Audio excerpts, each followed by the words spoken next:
ஹல்லேலூயா. எல்லாரும் எழுந்து நின்று ஒரு பாடலை பாடி ஆமென் ஹல்லேலூயா. அஸ்திபாரங்கள் அசையும்படி கொஞ்சம் எல்லாம் டீ குடிச்சிருக்கிறீங்க, கொஞ்சம் எனர்ஜியை ஆண்டவரை பாடி ஆராதித்து தேவ செய்திக்கு நேராக கடந்து போகலாம் என்று சொல்லி நான் விசுவாசிக்கிறேன். ஹல்லேலூயா. யெகோவா நிசி, யெகோவா நிசி இந்த பாடலை பாடி உற்சாகத்தோடு கூட ஆமென் ஹல்லேலூயா. நாம் எல்லாம் போர் சேவகர்கள் ஹல்லேலூயா. நாம் பாடி துதிக்க ஆராதிக்கணும் ஆமென். பார்டர்ல சோல்ஜர்ஸ் தூங்கிட்டாங்க அப்படின்னா பாகிஸ்தான்காரன் உள்ள வந்துருவான் ஹல்லேலூயா. நாமளும் என்னது சோல்ஜர்ஸ் தான். நாம தூங்கினோம்னா பாவம் உள்ள வந்துரும் ஹல்லேலூயா ஹல்லேலூயா. அதனால நாம் பாடி துதித்து ஆராதிக்கணும் ஹல்லேலூயா. பாகிஸ்தான்காரன் கூட விரட்டிடலாம், ஆனா பாவத்தை விரட்டுறது அவ்வளவு கஷ்டம்.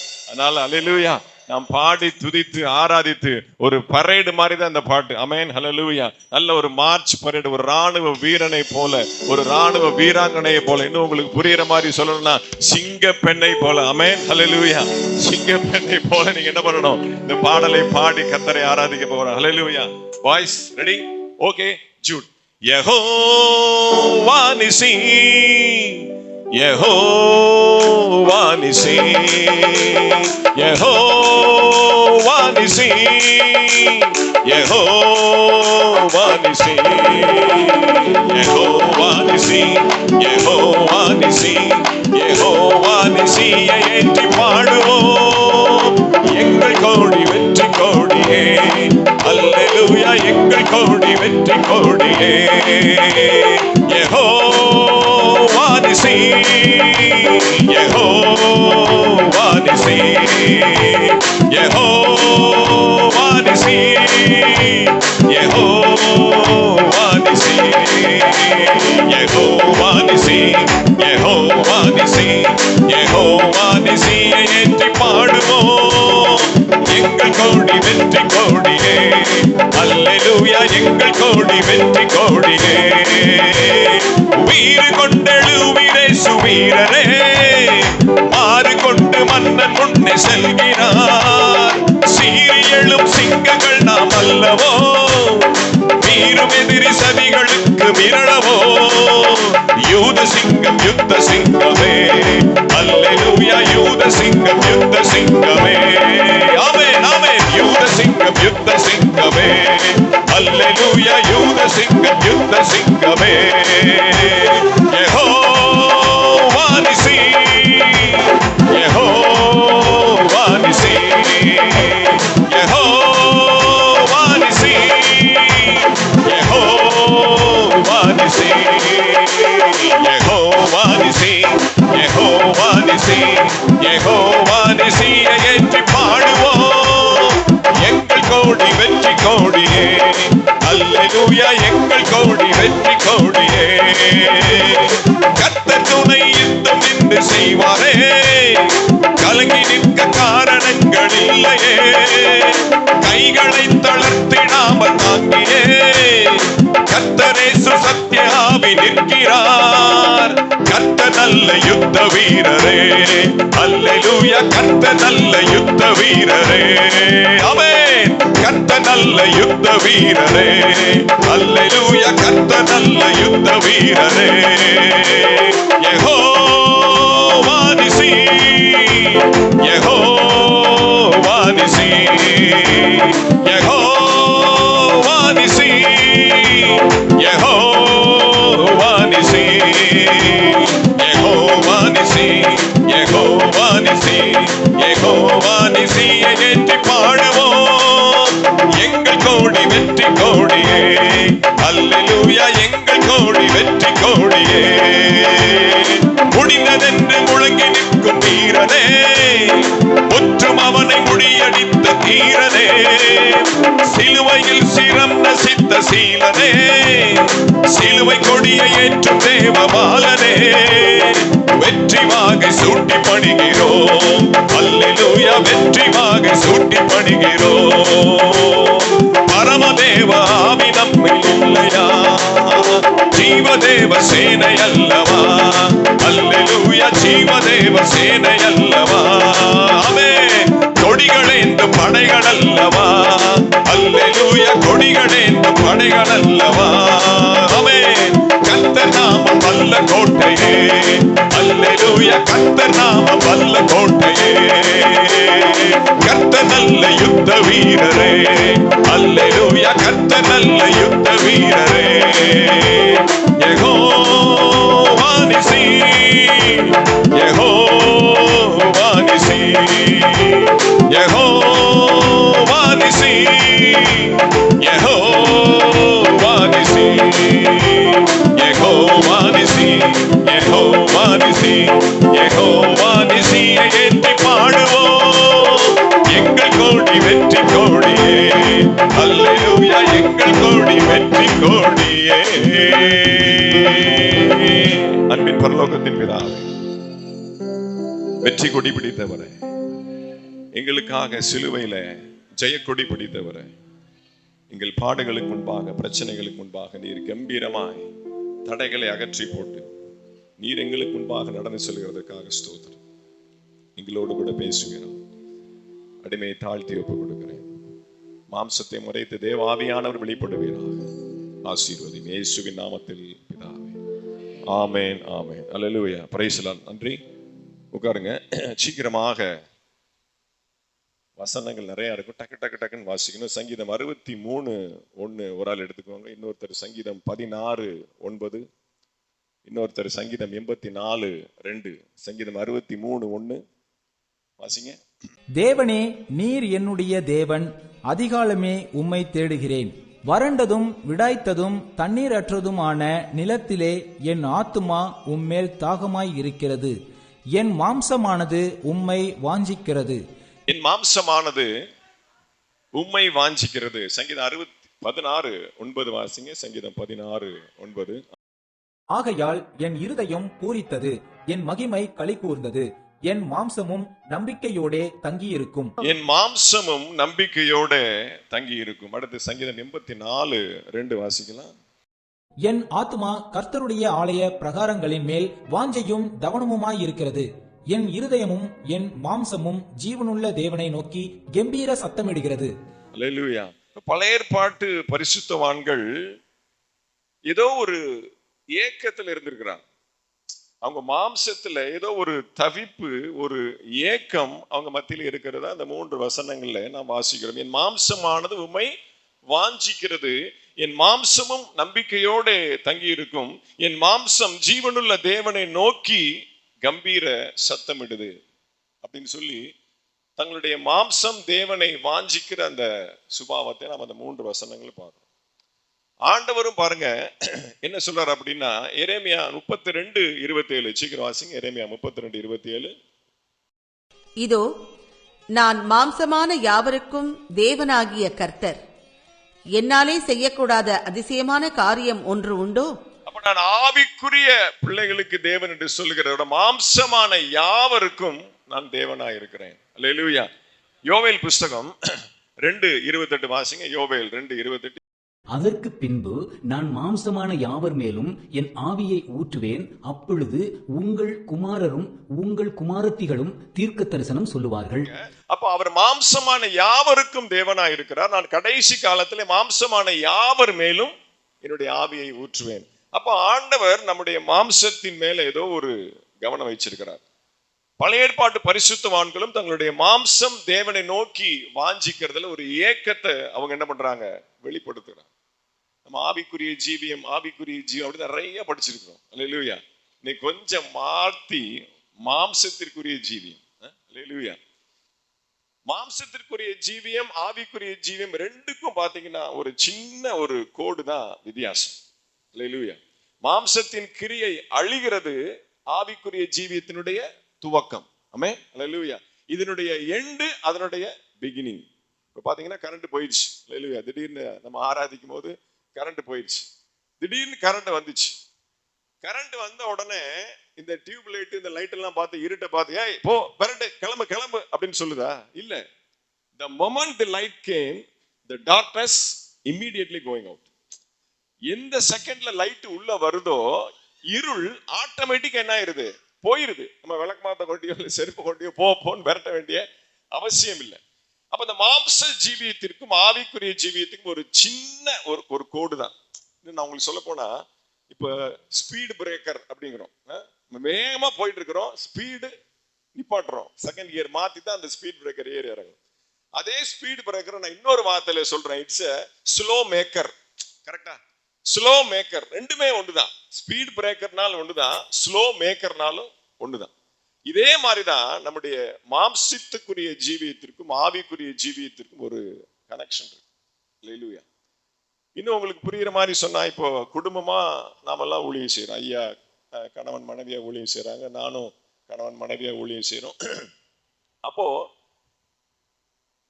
ஊழியக்காரங்களா இருக்கிற நாங்க எடுக்கிற சில முடிவுக்கு மனைவிகளா இருக்கக்கூடிய அவங்க ஒத்துழைப்பு கொடுக்கல அப்படின்னா ஊழியத்தில் என்ன பண்ண முடியாது, ஒரு வெற்றியை பார்க்க முடியாது, ஒரு சக்சஸ் பார்க்க முடியாது. அல்லேலூயா. அப்ப எங்களுடைய மாம்சத்தின் மாம்சமா இருக்கிறாங்க பெண்கள் இருக்கிறாங்க. என்னுடைய மனைவி நான் எடுக்கிற முடிவுக்கு ஒத்துழைப்பு கொடுக்கணும். இல்ல இது முடியாது, இது கஷ்டம், பலவீனமான பாண்டம். மனைவியானவள் பலவீனமான பாண்டம்.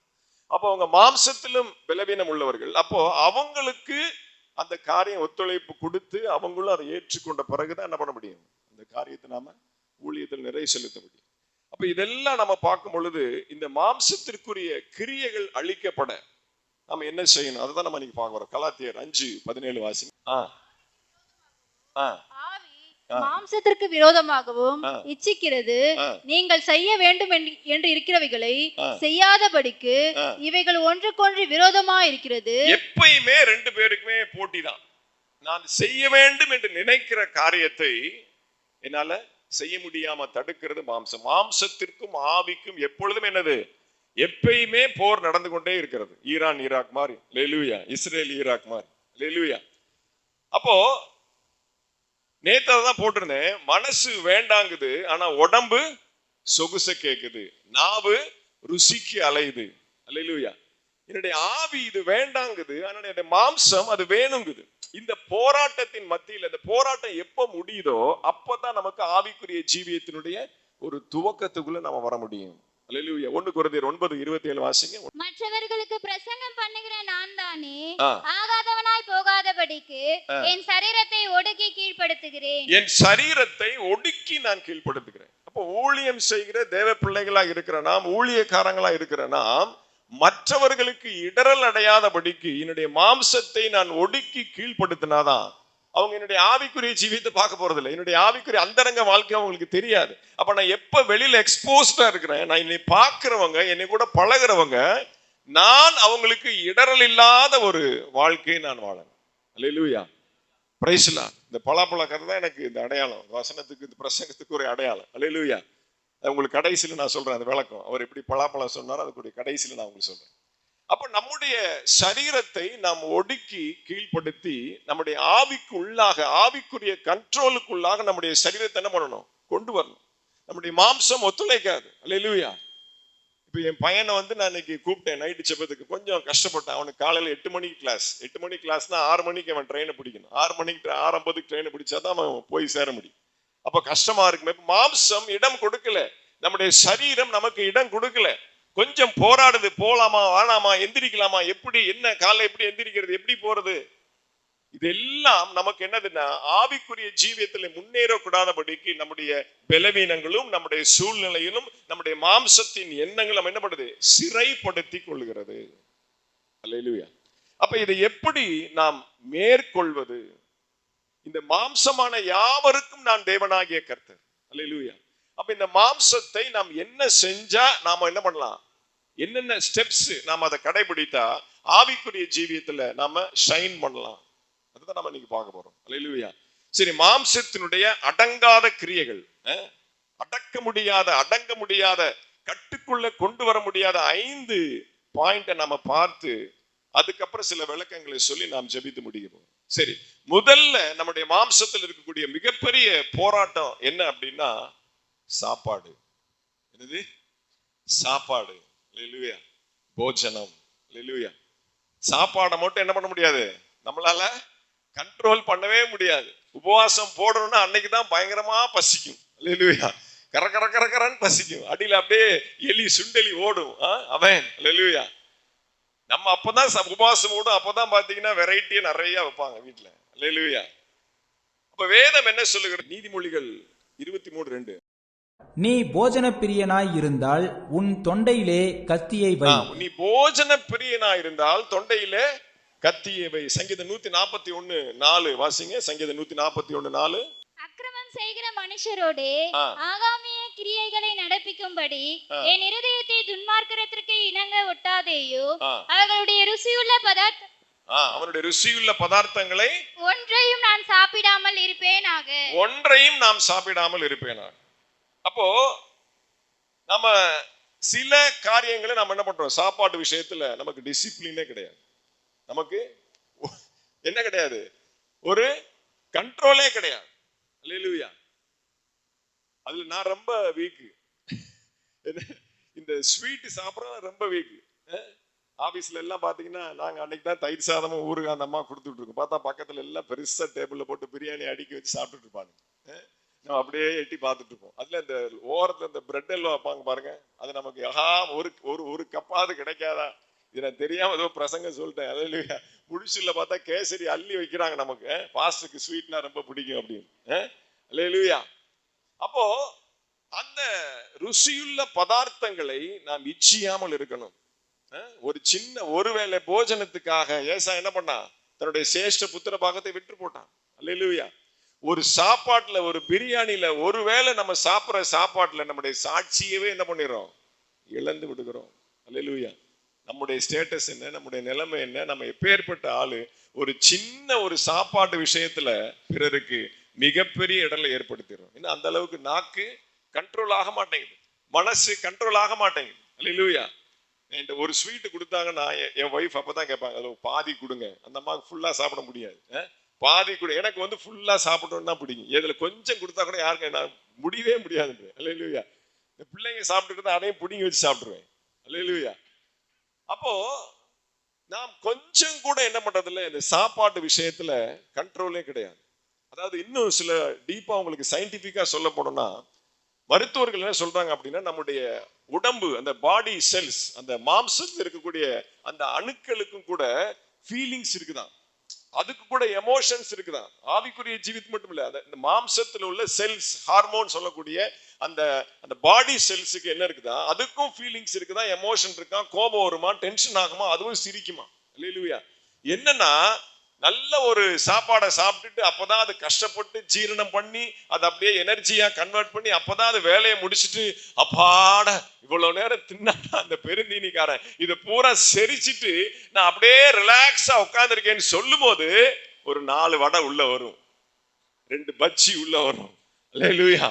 அப்படியே டென்ஷன் ஆகுமா, இப்பதான் நான் என்ன பண்ணேன், எல்லாத்தையும் காலி பண்ணிட்டு ரிலாக்ஸா உட்கார்ந்து இருக்கிறேன், மறுபடியும் கொட்டுறான் பார் அப்படின்னு சொல்லிட்டு இந்த மாம்சம் என்ன பண்ணுமா, டென்ஷன் ஆகும். அல்லேலூயா. அப்போ நாம் பெருந்தீனி கண்டதெல்லாம் பார்த்ததெல்லாம் நமக்கு சேருமா, நேரம் என்ன, டைம் என்ன, ஆளுங்க இருக்கிறாங்களே, சுத்தி முத்தி பாக்குறாங்களே, எதுவுமே கவனிக்கிறது இல்லை. அல்லேலூயா. பெருந்தீனியாக, மாம்ச பிரியர்களாக. அல்லேலூயா. ஒரு வாரமா வீட்டுல கறியே வாங்கல. அல்லேலூயா. எங்க அம்மா, வீட்டம்மா சொல்லுது, நாக்கெல்லாம் ஒரு மாதிரியா இருக்கு, அப்படியே ஒமாட்டிக்கிட்டு வருது, சிக்கன் வாங்கி கொடுங்க அப்படின்னு. இன்னைக்கு ஒரே சண்டை. அல்லேலூயா. என் பையன் இருக்கானே, என் மனைவியை போய் கடிச்சிருவான். அல்லேலூயா. விடா வாங்கி கொடுங்க, பாருங்க என்னையவே கடிச்சு தின்றுவான் போலுக்கு. கடைசியில என்ன பண்ணாங்க, இன்னைக்கு அப்படியே மொபைல்ல பார்த்தாங்க ஏதாவது வாங்கணும் அப்படின்ட்டு பார்த்தா நெத்திலி ஊறுகாயம்மா, நெத்திலி ஊறுகாய் தொக்கு அப்படின்னு வந்துச்சு.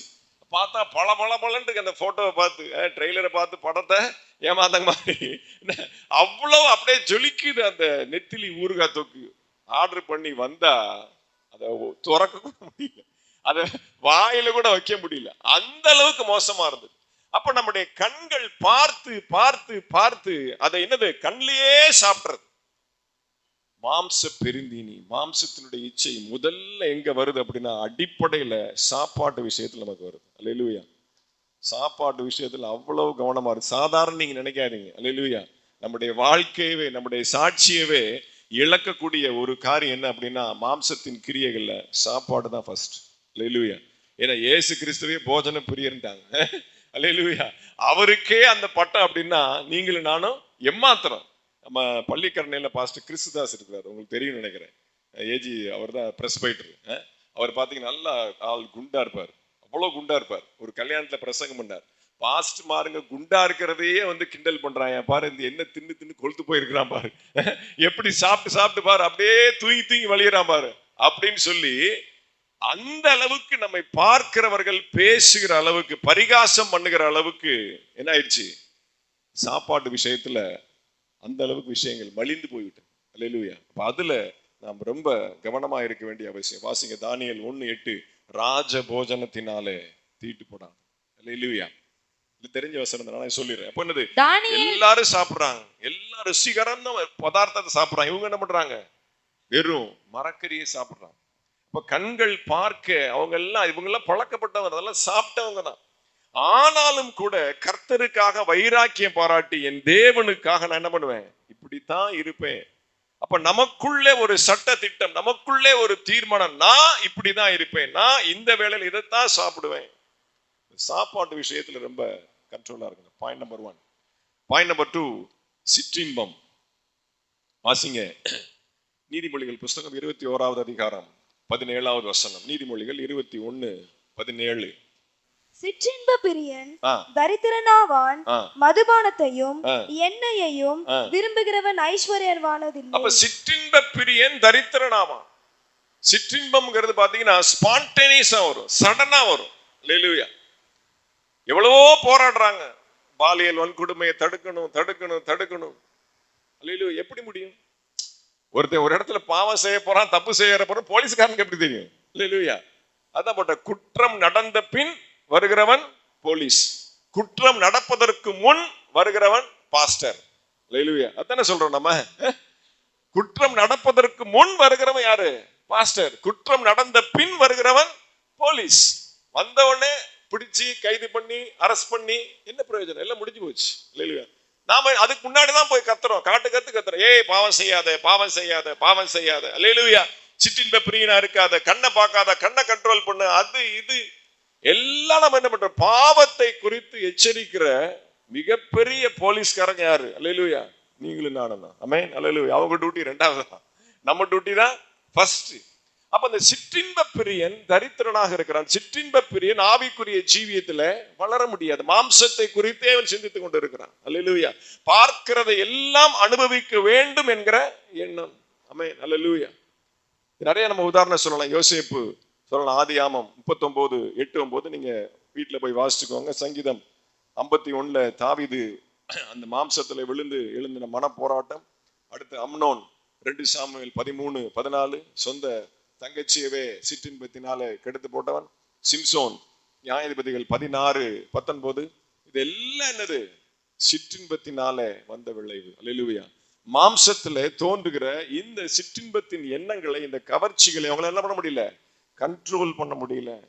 அல்லேலூயா. பெரிய பரிசுத்தவான் தாவீது, அவர் என்ன பண்ணிட்டாரு, ஜஸ்ட் போய் ஒரு வாக்கிங் போனாரு, அப்படியே வீழ்ச்சி அடைந்தார். அல்லேலூயா. கண்களினாலே கண்டு அவளை இச்சித்து என்ன பண்றான் சிம்சோன், எனக்கு அவளை மனைவியாக கொள்ள வேண்டும் என்று சொல்லி பெற்றோரிடத்துல கண்டு. ஆமென். அல்லேலூயா. அப்போ நான் தேவனுடைய பிள்ளை, நான் இஸ்ரவேல் வம்சத்தை சார்ந்த, அவ்வளவு ஒரு பெலிஸ்திய ஸ்திரீ. அப்போ இருளுக்கும் வெளிச்சத்திற்கும் சம்பந்தம் ஏது? தேவனுடைய பிள்ளைக்கும் பேலியாளுக்கும் சம்பந்தம் ஏது? அது தெரியல. நம்ம யாரை கல்யாணம் பண்ணணும், நம்முடைய கோத்திரம் என்ன, நம்முடைய சுபாவம் என்ன, நாம் தேவனால் வந்திருக்கிறோம் இல்ல. கல்யாண விஷயத்துல தான் ரொம்ப கஷ்டம். அல்லேலூயா. வாலிப பிள்ளைங்களை, வாலிப பசங்களை கண்ட்ரோல் பண்றது அவ்வளவு கஷ்டம். ஆமென். அப்போ அந்த கண்களின் இச்சையினால வாலிப பிள்ளைங்க என்ன பண்றாங்க, ஜஸ்ட் அப்படியே ஸ்லிப் ஆயிடும். அல்லேலூயா. இப்போ எங்க கல்யாணத்தை குறித்த சாட்சியெல்லாம் நான் ரொம்ப நிறைய இடங்கள்ல சொல்லுவேன். இப்போ அதை சொல்றது கூட பயமா இருக்கு. ஏன்னா நாம அதை ஆவிக்குரிய முறைப்படி சொல்றோம், ஆனா அதை வாங்கி கொள்ளுகிற வாலிப பிள்ளைங்க வித்தியாசமா எடுத்துக்கிறாங்க. அதனால அதை பெரும்பாலும் ரொம்ப ஒரு முதிர்ந்த கூட்டத்தில் தான் சொல்றது. அல்லேலூயா. அப்போ அந்த சிற்றின்பத்தில தன்னுடைய மாம்சத்தின் கிரியைகளினால அவர்கள் வீழ்ச்சி அடைந்து அடுத்த கட்ட ஆவிக்குரிய வளர்ச்சியில அவங்க என்ன பண்ண முடியல, வளர முடியல. அப்ப சிம்சோன், அது வாசிங்க, அதை மட்டும் வாசிங்க. நியாயாதிபதிகள் 16:19. நியாயாதிபதிகள் 16:19. அவர் அவனை தன் மடியிலே நித்திரை செய்ய பண்ணி ஒருவனை அழைத்து அவன் தலைமயிரின் 7 ஜடைகளையும் சிரைப்பித்து, அப்ப அவன் மடியில படுக்க போட்டு நல்லா தடவி கொடுத்து நல்லா அவனுக்கு எல்லா சொகுசையும் பண்ணிட்டு, அவனுடைய பலனே எங்க இருக்கு, அவனுடைய தலைமுடியில சொல்லப்பட்டிருக்கு 7 ஜடை அப்படி சொல்லப்பட்டிருக்கு. அப்ப சரீரம் தூங்கும் பொழுது ஆவிக்குரிய பலன் சிரைக்கப்படுகிறது. அல்லேலூயா. மாம்சத்திலே ஒரு சுகம் கிடைக்கும் பொழுது, மாம்சத்திலே ஒரு இன்பம் கிடைக்கும் பொழுது, வேசியினுடைய மடியிலே படுத்துக்கொண்டு அந்த மாம்சத்திலே ஒரு சுகத்தை அனுபவிக்கும் பொழுது அவனுடைய முற்றிலுமான ஆவிக்குரிய பலன் 7 ஜடைகள் 7 அஸ்திபார உபதேசத்தை குறிக்கிறது. அல்லேலூயா. அப்போஸ்தலர் நடவடிக்கைகள் 2ஆம் அதிகாரம் 38 46 வரைக்கும் இருக்கு அஸ்திபார உபதேசம். ரட்சிப்பு, ஞானஸ்நானம், அபிஷேகம், வேறுபாடுள்ள ஜீவியம், ஐக்கியம், ஜெபம், திருவிருந்து. இதுதான் அஸ்திபார உபதேசம். அப்ப அந்த 7 சடைகள் 7 அஸ்திபார உபதேசத்தை என்ன பண்றது? டோட்டலா காலி பண்ணிடும். அல்லேலூயா. எங்க நீங்க மாம்சத்துக்கு இடம் கொடுக்குறீங்களோ, எங்க சிற்றின்பத்துக்கு இடம் கொடுக்குறீங்களோ, உங்களுடைய ஆவிக்குரிய பலன் முற்றிலுமாக மொட்டையடிக்கப்படுகிறது. அல்லேலூயா. சிரைக்கப்படுகிறது, வலித்து போடப்படுகிறது. அல்லேலூயா. அப்போ இந்த விஷயத்துல நாம ரொம்ப கவனமா இருக்கணும். ரோமர் புஸ்தகம் 7ஆம் அதிகாரம் 18வது வசனம். ரோமர் 7:18. என்னிடத்தில், அதாவது என் மாம்சத்தில் நன்மை, என்னிடத்தில் சொல்லிட்டு பவுல் ஸ்பெசிபிக்கா சொல்றாரு, என் மாம்சத்தில் நன்மை வாசமாய் இருக்கிறதில்லை என்று, நன்மை வாசமா இருக்கிறதில்லை என்று நான் அறிந்திருக்கிறேன். நன்மை செய்ய வேண்டும் என்கிற விருப்பம் என்னிடத்தில் நன்மை இருக்கிறது. செய்ய வேண்டும் என்கிற விருப்பம் என்னிடத்தில் இருந்தாலும் நான் நன்மை செய்யாமல் என்னிடத்தில் தீமையே செய்கிறேன். நான் ஒரு பாஸ்டர், நான் ஒரு ஊழியக்காரன், நான் ரட்சிக்கப்பட்டவன், நான் தேவனுடைய பிள்ளை, தேவனுடைய மனுஷி, நான் திருவிருந்து எடுத்திருக்கிறேன், நான் அபிஷேகம் இருக்கிறேன், எல்லாம் எனக்குள்ள இருந்தும் ஆனால் என்னையும் மீறி என் மாம்சத்துல ஒரு போராட்டத்தை நான் பார்க்கிறேன். அல்லேலூயா. அடுத்து பாருங்க, அதே அதிகாரத்துல 23ஆம் வசனத்தை வாசிங்க. 23. ஆகிலும் என் மனதின் பிரமாணத்துக்கு விரோதமாய் போராடுகிற, என் மனதின் பிரமாணத்திற்கு விரோதமாய் போராடுகிற வேறொரு பிரமாணத்தை என் அவயங்களில் இருக்க காண்கிறேன். எங்க பாக்குற? என் அவயவயங்களில், என் ஆத்துமாவிலே இல்ல, என் அவயவயங்களில், என் மாம்சத்தில், என் அவயவயங்களில் ஒரு போராட்டத்தை நான் பார்க்கிறேன். அதான் இந்த மாம்சத்திற்கும் ஆவிக்கும் நடக்கக்கூடிய ஒரு போராட்டம். அல்லேலூயா. சில பேருக்கு பாத்தீங்கன்னா அந்த ஸ்மோக்கிங் ஹேபிட் இருக்கும், புகைப்பிடிக்கிற பழக்கம். இன்னும் சில பேருக்கு பாத்தீங்கன்னா ஸ்மோக் பண்ணாதான் அவங்களுக்கு டாய்லெட்டே வரும். பார்த்துருக்கீங்களா? எங்க அக்கா மாப்பிள்ளைக்கு அப்படிதான் இருக்கும். அவர் ரட்சிக்கப்பட்டார், நான் ரட்சிக்கப்பட்டேன்னு அவங்க குடும்பத்துல ஆண்டவரை பத்தி சொன்ன அவங்க ரட்சிக்கப்பட்டாங்க. அவரால் அந்த ஸ்மோக்கிங் ஹேபிட்டை விடவே முடியல. மற்ற இடங்களெல்லாம் விட்டுட்டாரு, ஆனா அவருக்கு ஸ்மோக் பண்ணாதான் ரெஸ்ட் ரூம் போக முடியும். அந்த மாதிரி ஒரு பலவீனம். அதுல ரொம்ப நாளா கஷ்டப்பட்டு ரொம்ப நாள் விடுவாரு. அப்புறம் பார்த்தா பயங்கரமா அந்த கான்ஸ்டிபேஷன் வரும், பயங்கர பிரச்சனை விடுவாரு. அவ்வளவு போராட்டம். அப்ப என்ன அர்த்தம்? என்னுடைய அவயவயங்களில் அது இன்பில்ட்டாக, அது ஒரு இன்பில்ட் ஆப்பாக அந்த சுபாவம், அந்த பழக்கம் ஆட்டோமேட்டிக்கா நான் விடணும்னு நினைச்சாலும் என்னுடைய மாம்சம் என்னல்ல, அதுக்கு விட்டு கொடுக்கல, அதுக்கு இடம் கொடுக்கல. நான் அதை குடிச்சாதான் நான் என்ன பண்ண முடியும்? ரெஸ்ட் ரூம் போக முடியும். அப்ப அது இன்பில்ட் ஆயிருச்சு. அது ஒன்றோடு ஒன்றாக சரீரத்துல, என் அவயவயங்களில், என் மாம்சத்தில் அது ஒன்றோடு ஒன்றாக இணைந்து அதை என்னால பிரிக்க முடியாத அளவுக்கு, அந்த அளவுக்கு ஒரு இணைப்பிலே, ஒரு பந்தத்திலே உருவாகி விட்டது. அந்த அளவுக்கு மோசம். அப்ப முதல்ல ஸ்மோக் பண்ண எப்படி பண்ணிருப்பாங்க? விளையாட்டா பண்ணிருப்பாங்க, ஃப்ரெண்ட்ஸுங்களோட ஜாலியா பண்ணிருப்பாங்க. நம்மளும் படிக்கலாமே, நம்மளும் இது பண்ணலாமே, நம்மளும் ஒரு கட்டிங் போடலாமே, இப்படிதான் ஆரம்பிக்கிறாங்க வாலிப பிள்ளைங்க. கொஞ்சம் ட்ரை பண்ணலாமே. அது நாள் ஆக ஆக ஆக ஆக அது என்ன ஆயிருது? மாம்சத்துல, சரீரத்துல, அவயவயத்துல அது ஒன்றாக அது மாறி விடுகிறது. இன்பில்ட் ஆப்பாக மாறி விடுகிறது. அதை அவாய்ட் பண்ணவே முடியாது. அது ரொம்ப டேஞ்சர். இந்த சிற்றின்பம் ஒரு சின்ன ஒரு வீழ்ச்சியில என்ன பண்ணிடுவோம்? ஒரு பெரிய ஆழத்துக்குள்ள போய் நான் மாட்டிடுவோம். அல்லேலூயா. அடுத்த 3வது, கண்களின் இச்சை. நீதிமொழிகள் புஸ்தகம் 23வது அதிகாரம் 5வது வசனம். நீதிமொழிகள் 23:5 வாசிங்க. இல்லாமல் போகும் பொருள் மேல் உன் கண்களை பறக்க விடுவானே. இல்லாமல் போகும் உன் பொருட்களின் மேல் உன் கண்களை பறக்க விடுவானே. அருமையான ஒரு வசனம். அல்லேலூயா. அப்படியே பைக்ல போயிட்டு இருப்போம், அப்படியே ட்ரெயின்ல போயிட்டு இருப்போம், அப்படியே பஸ்ல போயிட்டு இருப்போம். அப்படியே கடந்து போகக்கூடிய பல காரியங்கள், பல நபர்கள், பல எண்ணங்கள் பாத்தீங்கன்னா அது இல்லாமல் போகும். அது ஒரு செகண்ட்ல, அது பிராக்ஷன், நம்ம கைக்கு கிடைக்கவும் கிடைக்காது, அது வரவும் போறதில்ல, அது நமக்கு தகுதி இல்லாத ஒரு விஷயமாக இருக்கும். ஆனாலும் இல்லாமல் போகும் பொருள் மேல் நம்முடைய கண்களை பறக்க விடுகிறது. அல்லேலூயா. அந்த அளவுக்கு கண்டு இச்சித்து, ஆதாம் ஏவாள் அந்த பழத்தை கண்டு இச்சித்து, ஆமென். அப்போ கண்களின் இச்சை தான் ஃபர்ஸ்ட் அட்டாக். அல்லேலூயா. வாசிங்க மத்தேயு புஸ்தகம் 5வது அதிகாரம் 28வது வசனம், மத்தேயு 5:28. நான் உங்களுக்கு சொல்லுகிறேன், ஒரு ஸ்திரீயை இச்சையோடு பார்க்கிற எவனும் தன் இருதயத்தில் அவளோடே விபச்சாரம் செய்தாயிற்று. பழைய ஏற்பாடு சரீரத்துல செஞ்சாதான் விபச்சாரம். புதிய ஏற்பாடு கண்ணால பார்த்தாலே விபச்சாரம் செய்து ஆயிற்று. அப்படிதான் இருக்கு பைபிள். அல்லேலூயா. கண்களின் இச்சை. நாங்க மதுரையில் இருக்கும்போது கன்வென்ஷன் அப்பெல்லாம் அந்த கன்வென்ஷன் போஸ்டர் ஒட்டுவோம். நைட்டு பூரா அப்படியே போஸ்ட் எடுத்துட்டு தெரு தெருவா ஒட்டுவோம். வாலிப பசங்களாம் போவோம். பாஸ்டருடைய தம்பி தான் எங்களுக்கு லீடர். அவர் தான் எங்களுக்கு எல்லாம் சொல்வார். அப்போ நான் சொல்வேன், அவர் பேர் மோசே. மோசே, சினிமா போஸ்டர் எங்கெல்லாம் இருக்குதோ அது பக்கத்துல எல்லாம் நம்ம சர்ச்சு கன்வென்ஷன் போஸ்டர் ஒட்டிடுவோம். அதை பார்க்கிறவன் இதை பார்த்துட்டு என்ன பண்ணிடுவான்?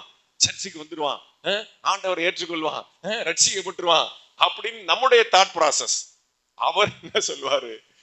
நம்ம சர்ச்சு போஸ்டரை, நம்ம கன்வென்ஷன் போஸ்டரை பார்க்கணும்னு வந்தவன் அப்படியே பக்கத்துல சினிமா போஸ்டரை பார்த்து சர்ச்சுக்கு வர்றவன் சினிமா தியேட்டருக்கு போயிடக்கூடாது பிரதர், அது வேண்டாம்.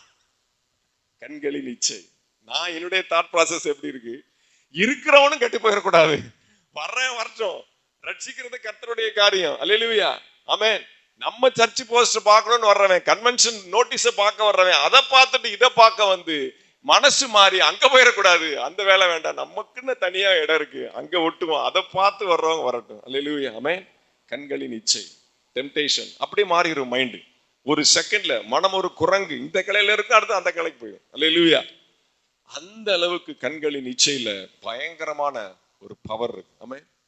மின்னல் மாதிரி சடனா டிசிஷன் எடுக்கும். ஆமென். அப்போ அது ரொம்ப டேஞ்சரானது. 4வது, பண ஆசை. பிரசங்கி புஸ்தகம் 5வது அதிகாரம் 10வது வசனம். பிரசங்கி 5:10. அல்லேலூயா. பணப்பிரியன் பணத்தினால் திருப்தி அடைவதில்லை, செல்வ பிரியன் செல்வ பெருக்கினால் திருப்தி அடைவதில்லை, இதுவும் மாயையே. எங்க பார்த்தாலும் பணம் பணம் பணம். என்ன கிடைக்கும், ஏது கிடைக்கும், எவ்வளவு கிடைக்கும். இப்பெல்லாம் யாராவது வேலைக்கு கூப்பிட்டா என்ன வேலைன்னு கேட்கறது இல்லை, என்ன டியூட்டி, என்ன ப்ரொஃபைல் கேட்கறது. இந்த HR சோர்ஸ் இருக்கிறார், எவ்வளவு கொடுப்பீங்க, எவ்வளவு சம்பளம் கொடுப்பீங்க, என்ன வேலைன்றது கிடையாது. அல்லேலூயா. எங்க சர்ச் மோட்டரு ரிப்பேர் ஆயிடுச்சு, பெரிய பிரச்சனை. அல்லேலூயா. சப்பு அது தொடக்கூட இல்லை, பார்த்தவர், ஐயா 6000 ரூபா ஆகும், கை கூட வைக்கல, 6000 ரூபா ஆகும். என்னங்க 6000 ரூபா? எதுக்கு 6000? எதுக்கு 6000னா அந்த பைப்பை வெளியில எடுக்கணும். பைப்பை அது உள்ள இருக்குல்ல, வெளியில எடுத்து திருப்பி உள்ள இறக்குறதுக்கு, அதுக்கு மட்டும்தான் 6000 ரூபா. எடுப்போம், ஏதாவது ஒரு சின்ன ஃபால்ட்டு, வயர் கட் ஆயிடுச்சு, ஏதாவது சின்ன ஒரு ஜாயிண்ட் அடிக்கணும் அப்படின்னா அதை மட்டும் செய்வோம், செஞ்சு மறுபடியும் சரியாயிடுச்சுன்னா உள்ள இறக்கிடுவோம், அதுக்கு மட்டும்தான் 6000 ரூபா. அது காயில் போயிருக்கு, அது பிரச்சனை ஆயிருக்கு அப்படின்னா அதெல்லாம் தனி, அதெல்லாம் நீங்க வெளியில தான் பாத்துக்கணும், அதுக்கெல்லாம் தனி காஸ்ட். பாருங்க, வேலைக்கு வரும்போதே அந்த சம்பளத்தை சொல்லிட்டு தான் வேலையில கை வைக்கிறாங்க. அல்லேலூயா. அது கூட பரவாயில்ல, சரின்னு ஒத்துக்கிட்டேன். அது காலையில 8 மணிக்கு வந்தான், வந்துட்டு சும்மா அந்த மீட்டரை வச்சு பார்த்தான், என்ன ஆயிருக்கு ஏதாயிருக்குன்னு பார்த்துட்டு 200 ரூபா கொடுங்க சார் அப்படின்னா. 10 நிமிஷம் கூட இல்லை, பெட்ரோல் செலவுக்கு 200 ரூபா கொடுங்க. அவர் எடுத்து பார்க்கறது அவர் தனி, அது அவர் கூலி, அவர் வாங்கிக்குவாரு. இப்போ எனக்கு 200 ரூபா கொடுங்க. அல்லேலூயா. லேபர் அந்த அளவுக்கு ஆயிடுச்சு. பணம் பணம் பணம். அல்லேலூயா. இப்போ அந்த லெவல்ல இருக்கிறவங்களுக்கு அப்படின்னா இன்னும் மேல போக போக போக இன்னும் சம்பாதிக்கணும், இன்னும் சம்பாதிக்கணும், இன்னும் மேல போகணும், இன்னும் மேல போகணும். அல்லேலூயா. இது உலகத்தாருக்கு மட்டும் இல்ல, எல்லாருக்குமே, தேவ பிள்ளைகளுக்கு அப்படித்தான். ரொம்ப ஆவிக்குரிய ஜீவியத்தில் அப்படியே மிதக்கிறவங்க, அபிஷேகத்துல மேல குதிக்கிறவங்க எல்லாரும் பணம் அப்படின்னு வந்துடுச்சுன்னா, பொருள் அப்படின்னு வந்துடுச்சுன்னா அதுல ஒரு சின்ன ஒரு ஸ்டாக்னன்ட் ஆயிரு. சரி பார்ப்போமே, அதையும் ஒரு டேஸ்ட் பார்ப்போமே. 1 தீமோத்தேயு புஸ்தகம் 6வது அதிகாரம் 10வது வசனம். 1 தீமோத்தேயு 6:10. பண ஆசை எல்லா தீமைக்கும் வேறா இருக்கிறது. எல்லா தீமைக்கும் வேறா இருக்கிறது. மத்தேயு 26:15. யூதாஸ் 30 வெள்ளி காசுக்காக இயேசுவை காட்டி கொடுத்தான். யோசுவா 7:21. ஆகான் ஒரு சால்வைக்காக 200 வெள்ளி சேக்கலுக்காக, ஒரு சேக்கல் 50 தங்க சேக்கல் தாம்பாளத்துக்காக என்ன பண்ணா, போயிடுச்சு. அடுத்து 2 ராஜாக்கள் 5:22. கேயாசி 1 தாளந்து வெள்ளிக்காக 2 உடுப்பு ட்ரெஸ்ஸுக்காக எஜமானை என்ன பண்ணா, விட்டுட்டு வந்துட்டான். சீக்கிரமா போறேன். அப்போஸ்தலர் 5:2. அனனியா சப்பிரா வஞ்சித்தாங்க, ஒரு பகுதியை வஞ்சித்தாங்க. பண ஆசை, அல்லேலூயா, பண ஆசை, பணம். இதுல யாருக்கு? உலகத்தாருக்கு இல்ல. பாஸ்டர்ல யாரு? தேவ பிள்ளைகள், அல்லேலூயா. அசிஸ்டன்ட் பாஸ்டர் யாரு? கேயாசி யாரு? Assistant pastor. ஒரு பாஸ்டர் சொல்றாரு, கேயாசி மட்டும் ஒழுங்கா இருந்திருந்தா அப்படின்னா எலியாவுக்குரிய வரத்தை ஆண்டவர் எலிசாவுக்கு ரெட்டத்தனையா கொடுத்தாரு. எலிசாவுக்கு மட்டும் கேயாசி ஒழுங்கா இருந்திருந்தான்னா 4 மடங்கு வரத்தை அள்ளி கொடுத்திருப்பார். அல்லேலூயா, ஆமென். கொடுத்திருப்பாரா மாட்டார்? ஆமென். உண்மையில் உன்னை கர்த்தர் பரிபூர்ணமாய் ஆசீர்வதிக்கிறார். அல்லேலூயா. அப்ப 4 மடங்கு கிடைக்க வேண்டிய வரத்தை, அபிஷேகத்தை, கிருபைகளை, தாளந்துகளை, அற்புதம் செய்யக்கூடிய வரத்தை கண்களின் இச்சையினால, அந்த பண ஆசையினால, இந்த கூட உட்கார்ந்து வெறும் வெட்டுக்கிளியும் தேனையும் சாப்பிட்டு ஒரு நல்ல டீ கூட கிடைக்கல, வந்தாண்டா ஒரு பெரிய ஆள், அவனையும் மிஸ் பண்ணிட்டாரு அப்படின்னு என்ன பண்றான்? ஓடுறான். அல்லேலூயா. அந்த வசனம் ரொம்ப பிடிக்கும். அடிக்கடி நான் சொல்லுவேன், என் மனம் உன்னுடன் கூட வரவில்லையா? அதை திருப்பி வாசிங்க ஒரு ஏக்கத்தோட. ஏப்பா, இத்தனை வருஷம் என் கூட இருந்தியே, இவ்வளவு நாள் என் கூட பாடி துதிச்சு ஆராதிச்சு தேவனை குறித்து எவ்வளவு மகத்துவங்களை நான் உனக்கு சொல்லி கொடுத்தேன், என் முன்னாடி எவ்வளவு அற்புதங்களை நீ பார்த்திருக்கிற. ஆமென், ஹல்லேலூயா. யோர்தானை 2ஆய் பிளந்து காண்பிச்சேனே, எவ்வளவு அற்புதங்களை செய்தேன், அப்படிப்பட்ட என்னுடைய மனம் உன்னுடன் கூட வரவில்லையா? அவ்வளவு ஒரு ஏக்கம். ஆமென், ஹல்லேலூயா. பண ஆசை எல்லா தீமைக்கும் வேறா இருக்கிறது. இது மாம்சத்தின் கிரியை நம்பர் 4. அடுத்து கடைசியாக கோபம். வாசிங்க எபேசியர் 4:26. மாம்சத்தினுடைய உச்சம் நீங்கள் கோபம் கொண்டாலும் பாவம் செய்யாதிருங்கள். நீங்கள் கோபம் கொண்டாலும் பாவம் செய்யாதிருங்கள். இது எப்படி? வாய்ப்பே இல்லை. கோபம் செஞ்சுட்டு எப்படி பாவம் செய்யாம இருக்க முடியும்? கோபம் வந்தாதான் வந்துருதே, அந்நிய பாஷையெல்லாம் வந்துருதே, வார்த்தையெல்லாம் வந்துருதே, எல்லாம் வந்துருதே, எல்லாம் தகாத வார்த்தை, தூஷணங்கள், அவதூறு, கெட்ட வார்த்தை, அது இது எல்லாம் அள்ளி கோபத்துல 2 அடியை கூட வச்சிடுறோமே முதுகுல. பிரைஸ் எல்லாம். அப்புறம் எப்படி பாவம் செய்யாம இருக்க முடியும்? கோபம் செய்தாலும் பாவம் செய்யாதிருங்கள். முடியாது, வாய்ப்பே இல்லை. அல்லேலூயா. பிரசங்கி புஸ்தகம் 10வது அதிகாரம் 4வது வசனம். பிரசங்கி 10:4. அதிபதியின் கோபம் உன்மேல் எழும்பினால் உன் ஸ்தானத்தை விட்டு விலகாதே. இணங்குதல் பேரில் குற்றங்களையும் அமர்த்தி போடும். இணங்குதல் அங்கன்னா ஒரு சமாதானத்துக்குள்ள, ஒரு முடிவுக்குள்ள, கோபத்தை விட்டு, ஈகோவை விட்டு நம்ம இறங்கி வந்து ஒரு சமாதானத்துக்குள்ள, ஒரு இணைப்புக்குள்ள, ஒரு இணங்குதலுக்குள்ள வரவிடாமல் தடுக்கிறது என்ன? கோபம். கோபத்தினுடைய உச்சம் ஈகோ. அல்லேலூயா. கோபம் மிகப்பெரிய ஒரு மாம்சத்தினுடைய ஒரு வெளிப்பாடு. அப்படியே ரத்தமாயிரும், கண்ணெல்லாம் அப்படியே கோவாப்பழம் மாதிரி ஆயிரும், அப்படியே நரம்பு துடிக்கும், அப்படியே டென்ஷன் ஆயிரும், பிபி ஏறும். கோபம் நிஷ்டூரம் உள்ளது. அல்லேலூயா. சிமியோனு லேவியும் ஆதியாகமத்தின் புஸ்தகம் 34:30 கோபத்தினால் என்ன பண்ணாங்க? கம்ப்ளீட்டா ஒரு கூடாரத்தையே காலி பண்ணிட்டாங்க. சிம்சோன் நியாயாதிபதிகள் புஸ்தகம் 15:3-4-5 வாசித்தீங்கன்னா கோபத்தினால் என்ன பண்ணான்? காட்டையே கொளுத்திட்டான். அல்லேலூயா. கோபம் 5 விதமான காரியத்தை பார்த்திருக்கிறோம். அல்லேலூயா. இதெல்லாம் ஒரு இன்ட்ரோடக்ஷன் தான். ஆமென், அல்லேலூயா. அப்ப இதுல இருந்து நம்ம வெளியில, இதுக்கு ரெமெடி வேணும்ல. நான் என்ன பலவீனத்தை சொல்லிட்டேன், வியாதியை சொல்லிட்டேன், நோயை சொல்லிட்டேன், மாம்சத்திலே காணப்படுகிற பலவீனங்களை நான் சொல்லிட்டேன். இதற்குரிய ரெமெடி என்ன? இதை விட்டு நம்ம எப்படி வெளியில வர, அதான் முக்கியம். அதை நாம கத்துக்கணும். வாசிங்க 2 கொரிந்தியர் புஸ்தகம் 7வது அதிகாரம் 1வது வசனம். வாக்குத்தத்தங்கள் நமக்கு உண்டாயிருக்கிறபடியினால் பிரியமானவர்களே, மாம்சத்திலும் ஆவியிலும்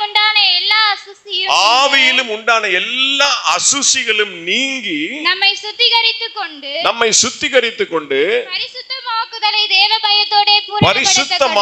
தேவ பயத்தோட கூட பூரணப்படுத்த கடவோம். அப்ப மாம்சத்திலும் ஆவியிலும் காணப்படுகிற அசுசி, அது எப்படி நம்ம வெளியில கொண்டு வர்றது? அது எப்படி நம்ம பரிசுத்த ஆவிக்குரிய காரியம் மட்டும் இல்ல, மாம்சத்திலும் இருக்கக்கூடிய சில அசுசிகளை நாம் என்ன பண்ணுவோம்? களைந்தெறிய வேண்டி இருக்கிறது. நல்லா ஹமாம் சோப் போட்டு குளிச்சா சரியாயிருமா? நேர்மையான சோப், ஹமாம் சோப், அதை போட்டு குளிக்கிற மாம்சத்தினுடைய அசுசி எல்லாம் போயிடும். வாய்ப்பு இல்லை. அல்லேலூயா. அப்ப என்ன செய்கிறது? 2 ராஜாக்களின் புஸ்தகம் 5வது அதிகாரம் 13வது வசனத்தையும் 14வது வசனத்தையும் வாசிக்கிறேன். அவன் ஊழியக்காரர் சமீபத்தில் வந்து அவனை நோக்கி, தகப்பனே, அந்த தீர்க்கதரிசி ஒரு பெரிய காரியத்தை செய்ய உமக்கு சொல்லி இருந்தார், அதை நீர் செய்வீர் அல்லவா? ஸ்நானம் பண்ணும், அப்பொழுது சுத்தமாவீர் என்று அவர் உம்மோடே சொல்லும் போது அதை செய்ய வேண்டியது எத்தனை அதிகம் என்று சொன்னார்கள்.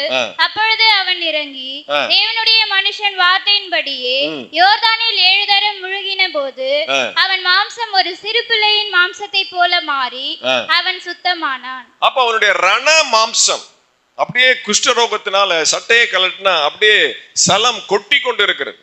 அந்த அளவுக்கு அவனுடைய மாம்சம் முழுவதுமாக அசுசி, மாம்சம் முழுவதுமாக கேடு.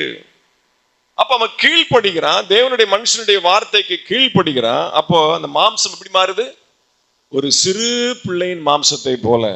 ஆமென், ஹல்லேலூயா. இந்த குட்டீஸ்களுடைய கண்ணத்தை தொட்ட எப்படி இருக்கும்? அப்படியே பஞ்சு மாறு. ஒரு சிறு பிள்ளையின் மாம்சத்தை போல மாறி விடுகிறது. அல்லேலூயா. அப்ப இது எதற்கு ஒப்பனையாக சொல்லப்பட்டிருக்கிறது? ஞான ஸ்நானத்துக்கு ஒப்பனையாக. அல்லேலூயா.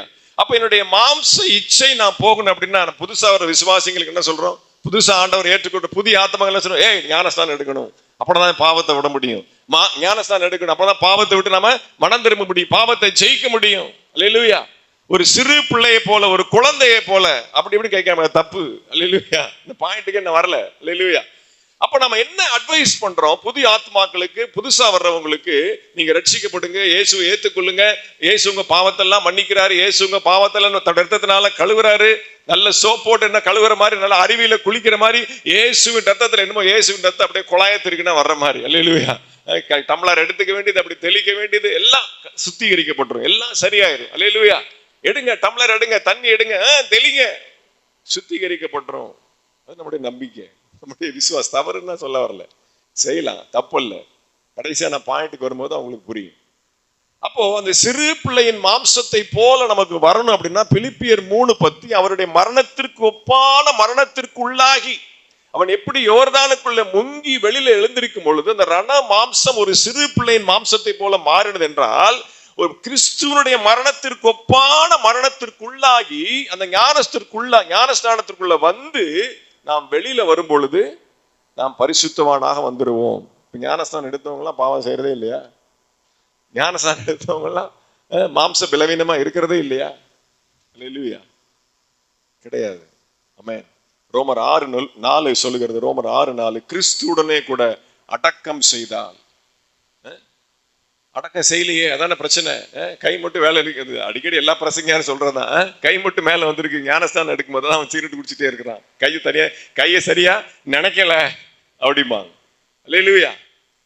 அப்ப ஞான ஸ்நானம் ஒரு மனுஷனை மாம்சத்தினுடைய அந்த பலவீனத்திலிருந்து முற்றிலுமாக நீக்க முடியும். அதாவது ஒரு அடையாளம், அதாவது ஒரு ஸ்டெப். நான் ரட்சிக்கப்பட்டுட்டேன், நான் இயேசுவை ஏற்றுக்கொண்டேன்னு சொல்லி வெளியில உள்ள மக்களுக்கு பறைசாற்றுகிற ஒரு என்னது, ஒரு அடையாளம். இப்போ நான் ஒரு கம்பெனில வேலை பார்க்குறேன். அப்போ எனக்கு ஒரு ஐடி கார்டு இருக்கு. அந்த ஐடி கார்டில் ஒரு சென்சிட்டிவ், அந்த சென்சார், அந்த அக்சஸ் இருக்கு. அந்த அக்சஸை நான் ஸ்வைப் பண்ணாதான் உள்ள போக முடியும். அதே மாதிரி நித்திய ஜீவனுக்குள்ளா போறதுக்கு அது ஒரு அக்சஸ், அவ்வளவுதான். அல்லேலூயா. அது ஒரு அடையாளம். ஆமென். இப்போ 1 பேதுரு 2:24 தமது சரீரத்துல நம்முடைய பாவங்களை எல்லாம் சுமந்தார். அல்லேலூயா. எபிரேயர் 10:19 தமது மாம்சமாகிய திரையின் வழியாய் புதிதும் ஜீவனுமான மார்க்கத்தை உண்டு பண்ணினார். அப்ப அவருடைய மாம்சத்தை துறந்தார், அவருடைய மாம்சத்தை கிழித்தார். அவர் மாம்சம் என்கிற திரையை கிழித்து நமக்கு ஒரு புதிதும் ஜீவனுமான ஒரு மார்க்கத்தை ஆண்டவர் ஏற்படுத்தினார். அப்ப அதன் மேல் உள்ள ஒரு விசுவாசத்தை வைத்து நாம் என்ன பண்றோம்? ஞான ஸ்நானத்துக்கு ஒப்பு கொடுக்க வைக்கிறோம். அல்லேலூயா. அது முற்றிலுமாக நம்முடைய மாம்சத்தினுடைய கிரியைகளை அழிக்குமா அப்படின்னா இல்ல, அது கண்டிப்பா கிடையாது. அது நமக்கு உதவி செய்யாது. ஒரு உணர்வு வேணா ஏற்படுத்தும், ஒரு பயத்தை ஏற்படுத்தும். நான் ஞானஸ்தானம் எடுத்துட்டேன், தப்பு செய்யக்கூடாது. நான் ஒரு சபைக்கு போறேன், தப்பு செய்யக்கூடாது. இப்ப ஞானஸ்தானம் எடுத்தவங்களுக்கு தான் திருவிருந்து கொடுக்குறோம் இல்லையா? ஞானஸ்தானம் எடுக்காதவங்களுக்கு திருவிருந்து கொடுக்கறது இல்லை. அப்ப ஞானஸ்தானம் எடுத்து திருவிருந்துல உட்கார்ந்து அந்த அப்பத்தையும் அந்த திராட்சை ரசத்தை வாங்குறவங்களுக்கு ஒரு சின்ன ஒரு பயம் இருக்கும். ஆனா முற்றிலுமாக அவங்க ஜெயிக்க முடியுமா? பாவத்தை ஜெயிக்க முடியுமா? மாம்சத்தை ஜெயிக்க முடியுமான்னு பார்த்தா இல்ல, 100% கிடையாது. 100% கிடையாது. அப்ப நான் அபிஷேகம் பெற்றிருக்கிறேன், திருவிருந்துல பங்கு பெறுறேன், கிறிஸ்துவின் சரீரத்தோடு நான் ஐக்கியப்பட்டிருக்கிறேன், அதான் திருவிருந்து குறிக்குது. ஆனா அது எல்லாமே நமக்கு பாவத்தை ஜெயிக்கக்கூடிய ஒரு உதவியாக நமக்கு இருக்காது. இப்ப நம்ம என்ன செய்யணும்? இப்பதான் நான் கிளைமேக்ஸுக்கு வரேன். அல்லேலூயா. நல்லா கவனமா கேளுங்க. எங்க வீட்டுக்கு ஒரு பாஸ்டர் வந்தாங்க. வந்து அவங்க சர்ச்சில் ஒரு கன்வென்ஷனுக்காக ஒரு நோட்டீஸ் கொடுத்துட்டு எங்களோட பேசிட்டு போனாங்க. முடிச்சூரில் இருக்கும்போது அப்போ எல்லாம் பேசி முடிச்சுட்டு போகும்போது கடைசியில் ஒரு வசன ஸ்டிக்கர் கொடுத்தார். அந்த வசன ஸ்டிக்கரு கிஃப்டாக எல்லாரும் கொடுக்குறாரு. அப்புறம் அவர் கிளம்பி போனோம். நல்ல வசனம், ஒரு அருமையான வசனம். அதை பின்னாடி என்ன பண்ணுவோம், ஒரு பேப்பர் இருக்கும் இல்லையா, அந்த ஸ்டிக்கரை கிழிக்கணும்னா ஒரு பேப்பர் இருக்கும். அந்த பேப்பரை கிழிச்சிட்டு தான் நம்ம என்ன பண்ணணும், அந்த ஸ்டிக்கரை, வசன ஸ்டிக்கரை ஒட்ட முடியும். எனக்கு எப்பயுமே ஒரு நல்ல பழக்கம் இருக்கு. எங்கள் வீட்டில் ஏதாவது இந்த ட்ரெஸ்ஸு வாங்கினாங்க, ஏதாவது பொருள் வாங்கினாங்கன்னா அதை கிழிச்சு அப்படியே தூக்கி என்ன பண்ணுவாங்க, மெத்த மேலே அங்கிட்டு போட்டுருவாங்க. இல்லையா, என்ன பொருள்னாலும் யூஸ் பண்ணிட்டு தூக்கி அந்த ஸ்டிக்கர், அந்த கிழிச்ச பகுதி இருக்கு பார்த்தீங்களா, அது தூக்கி அப்படியே போட்டுருவாங்க. நமக்கு அந்த பழக்கம் கிடையாது. அதை பிடிச்சு அந்த எடுத்த உடனே முதல்ல அதை கசக்கி குப்பையில் போட்டுட்டு தான் அப்புறம் அடுத்த வேலை. அங்கே போடுற வழக்கம் நமக்கு கிடையாது. அந்த ஸ்டிக்கர் பின்னாடி இருக்கிற அந்த பேப்பரை கிழிச்சிட்டு குப்பையில போடும் போது ஒரு ஸ்பார்க் உண்டாச்சு மைண்ட்ல. ஒரு ஸ்பார்க் உண்டாச்சு. என்ன உண்டாச்சு அப்படின்னா, இவ்வளவு நேரம், இவ்வளவு நாள், இத்தனை வருஷம் அந்த ஸ்டிக்கர் தயாரிச்சிருப்பாங்கன்னு தெரியல, அது வசனத்தோட ஒட்டி இருக்கிற வரைக்கும் அதற்கு கனம், மகிமை, மேன்மை. அது வசனத்தை விட்டு விலகின அடுத்த செகண்டு அதை கசக்கி பிழிந்து குப்பைக்கு போடுவதற்கு அன்றி வேறொன்றுக்கும் அது உதவாது. இந்த ஸ்பார்க் வந்துச்சு. அல்லேலூயா. ரட்சிக்கப்பட்டா போதாது, ஞானஸ்தானம் எடுத்தா போதாது, அபிஷேகத்தில் அந்நிய பாஷையில பேசி அப்படியே வானத்துக்கு பூமிக்கு அள்ளி அப்படியே துள்ளி குதிச்சா போதாது, ஊழியம் செஞ்சா போதாது. அல்லேலூயா. என் நாமத்தினாலே பேய்களையும் பிசாசுகளையும் துரத்தினால என்ன பண்ணுவார், நான் உங்களை அறியேன். அல்லேலூயா. என்ன வேணா நீங்க செய்யலாம், எவ்வளவு ஊழியத்தினுடைய உச்ச கட்டத்துக்கு போகலாம், பெரிய செலிபிரிட்டியா இருக்கலாம், அந்த அளவுக்கு பயங்கரமுள்ள ஒரு பேர் பெற்ற நபரா இருக்கலாம். ஆனால் நம்முடைய வாழ்க்கை வசனத்தோடு இல்லாமல், வசனத்தோடு இணைந்து இருக்காம, வசனம் நம்முடைய வாழ்க்கைக்குள்ள வராம, வசனத்தோடு ஒன்றி நம்முடைய வாழ்க்கை இல்லை அப்படின்னா, வசனம் வேறு மாதிரி நம்முடைய வாழ்க்கை வேறு மாதிரி இருந்துச்சு அப்படின்னா, நாம் மாம்சத்திற்குரியவர்கள். அல்லேலூயா. இப்போ உங்களுக்கு புரியுதா? இதுதான் நமக்கு உதவி செய்யும். வசனத்தோடு நாம இருக்கிறோமா? இதை நான் உங்களுக்கு ஸ்ட்ரெஸ் பண்ணி சொல்ல விரும்புகிறேன். அது இன்னும் நான் உங்களுக்கு வசனத்தின் ஆதாரத்தோடு நான் உங்களுக்கு சொல்லுறேன். யோவான் சுவிசேஷம் 1வது அதிகாரம் 14வது வசனம். யோவான் சுவிசேஷம் 1வது அதிகாரம். அந்த வார்த்தை மாம்சமாகி கிருபையினாலும் சத்தியத்தினாலும் நிறைந்தவராய் நமக்குள்ளே வாசம் பண்ணினார். போதும், கவனிங்க. இயேசு எப்படி வந்தார் அப்படிங்கிற வசனத்தை தான் அந்த யோவான் 1:14 வாசிக்கிறோம். அந்த வார்த்தை மாம்சமாகி, இன்னும் உங்களுக்கு நல்ல எளிமையா லோக்கலா உங்களுக்கு புரியுற மாதிரி சொல்லணும் அப்படின்னா, இந்த கரும்புச்சாறு புளிவாங்க பார்த்துக்கீங்களா, இந்த கரும்பு அப்படி ஒரு பக்கம் கொடுத்துட்டு அப்படி வெளியில வரும்போது என்னது, அப்படியே சக்கையா வரும், அப்படியே கீழே வந்து அதனுடைய ஜூஸ் அப்படியே கொட்டும். அதே மாதிரி ஞாபகம் வச்சுக்கோங்க, பைபிளை அப்படி உள்ள கொடுத்தீங்கன்னா வெளியில வர்றது யாரு? இயேசு. ஆமென். அல்லேலூயா. அந்த வார்த்தை மாம்சமாகி. ஏன் அந்த வார்த்தை மாம்சமானும்? அடுத்த கேள்வி, ஏன் பைபிள் இயேசுவாக மாற வேண்டும்? அல்லேலூயா. ஒரு ஆணும் பெண்ணும் மாம்சமாக இணைந்து மாம்சத்தின்படி கர்த்தர் பிறக்கல. எப்படி பிறந்தாரு? பைபிள்ல பிறந்தார். ஆமென். அல்லேலூயா. அந்த வார்த்தை மாம்சமாக மாறுகிறது. டிரான்ஸ்ஃபர்மேஷன். பைபிள் இயேசுவாக மாறுகிறது. வார்த்தையும் ஒண்ணுதான், இயேசுவும் ஒண்ணுதான். ஏன் அந்த வார்த்தை மாம்சமாக மாற வேண்டும்? வாசிங்க எபிரேயர் நிருபம் 2வது அதிகாரம் 14வது வசனம். எபிரேயர் 2:14.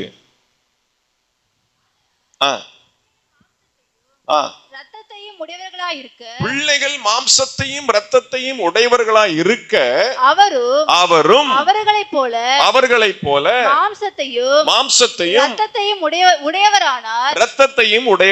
அப்ப என்ன பண்றாரு? அவர் ஆவிக்குரிய தேவன், அவர் ஆவியாய் இருக்கிறார். தேவன் ஆவியாகவே இருக்கிறார். அல்லேலூயா. அவர் வார்த்தை தேவனாக இருக்கிறார். அல்லேலூயா. அவர் வார்த்தையாக ஆவியாக இருக்கிற தேவன் ஏன் மாம்சத்தில் வர வேண்டும் என்றால், பிள்ளைகள் மாம்சத்தோடும் இரத்தத்தோடும் இருக்கிறபடினாலே அவரும் மாம்சத்தோடு இரத்தத்தோடு வருவதற்கு திட்டம் பண்ணினார். அல்லேலூயா. அப்ப என்ன அர்த்தம்? நம்ம லெவலுக்கு அவர் இறங்கி வர்றார். அவர் லெவலுக்கு அவர் இருந்தார்னா நமக்கு சில விஷயங்களை புரிய வைக்க முடியாது, சில விஷயங்களை விலைக்கு காண்பிக்க முடியாது. அப்ப அவருடைய அந்த உயர்ந்த ஸ்தானத்திலிருந்து அவர் என்ன பண்றார்?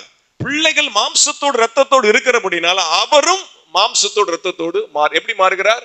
பைபிள் மாம்சமாக மாறுகிறது. இதுதான் கோர் கான்செப்ட். இதை மட்டும் தெரிஞ்சுக்கோங்க.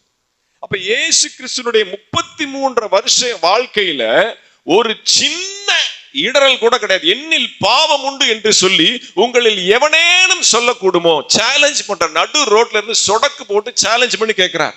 என்னிடத்துல பண ஆசை உண்டோ? என்னிடத்துல கண்களின் நிச்சயம் உண்டோ? என்னிடத்துல பெருமை உண்டோ? என்னிடத்துல போஜன பிரியம் உண்டோ? என்னிடத்துல வேசித்தனம் உண்டோ? எதாகிலும் உங்களால கண்டுபிடிக்க முடியுமா? முடியாது. ஏன்? அவர் மாம்சமாக இருந்தாலும் அவருடைய பாடி ஃபுல்லா, அவருடைய ஃபிளஷ் ஃபுல்லா என்னது? பைபிள், வார்த்தை. வார்த்தை, தேவனுடைய வார்த்தை, ஜீவனுள்ள வார்த்தை, ஆவிக்குரிய வார்த்தை, வசனம் வசனம் வசனம் வசனம். வசனம் தான் மாம்சமாக மாறி இருக்கிறது. அல்லேலூயா. 33 வருஷ வாழ்க்கையில அவர் வசனத்தை தான் வெளிப்படுத்தினார், பிதாவாகிய தேவனைத்தான் வெளிப்படுத்தினார். பிதாவாகிய தேவன் காண்பிக்கிறது எதுவோ அதைத்தான் குமாரன் செய்கிறார்.